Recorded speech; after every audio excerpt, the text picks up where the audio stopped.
Troisième semaine de fouilles sur le site du Castet. Nous sommes toujours dans le secteur de la cour. Nous venons de faire voler un drone pour faire de la photogrammétrie sur l'espace de fouille. Il s'agit en fait, à partir de points topographiques dont vous voyez les emplacements au sol, de multiplier les angles de vue, aussi bien des photographies zénitales qu'obliques, afin de les retraiter sur un logiciel de photogrammétrie pour avoir une modélisation de notre espace, à la fois les murs et également les niveaux de sol en plan avec la topographie du terrain. Ce qui nous permet d'éviter de faire le plan qu'on faisait traditionnellement en fouille. Maintenant, on utilise de nouvelles technologies. Sur le secteur de cour, on voit apparaître encore plus nettement ce qui semble maintenant être plus clairement un niveau d'incendie, mais également d'autres couches archéologiques. En fait, sur ce secteur, on a 4 à 5 couches archéologiques qui correspondent à des sols très différents. D'abord, on va partir du plus ancien pour revenir vers le plus récent.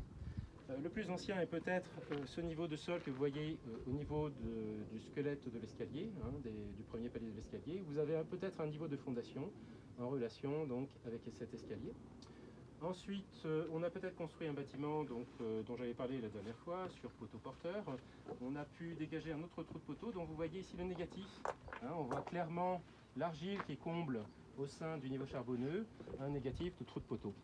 On en avait comme ça plusieurs, donc on en a repéré d'autres dont on a matérialisé l'emplacement par des points topographiques que vous voyez au sol. Donc ce qui s'est peut-être passé, c'est qu'après avoir construit cet escalier, on a peut-être partitionné l'espace avec peut-être des poteaux en bois qui ont brûlé et qui ont créé cette couche d'incendie. C'est une hypothèse qu'on sera amené à valider ou non. Du coup, cette couche d'incendie s'est créée, elle est donc postérieure, on la voit encore en place, avec des niveaux un niveau qui est très dense en charbon par endroit, cendreux à d'autres endroits, avec des traces de rébéfaction dues à l'incendie à d'autres endroits, c'est-à-dire en fait de sol qui a pris une couleur rouge. Et puis ce qu'on voit également, c'est le sol sur lequel sont tombés ces restes de bois, un sol limoneux dont on suit la trace en périphérie de cette zone charbonneuse, donc plus vers les murs côté ouest et vers la berme de fouille côté sud, où là par contre on arrive sur un niveau plus argileux, donc on a peut-être deux couches archéologiques définies. Donc vous voyez toute la complexité de comprendre un petit peu les relations entre ces couches, postériorité, antériorité, de comprendre et de restituer un petit peu l'évolution de cette cour à travers les temps, avec les différents événements qu'elle a subis depuis sa mise en place jusqu'à un épisode de destruction.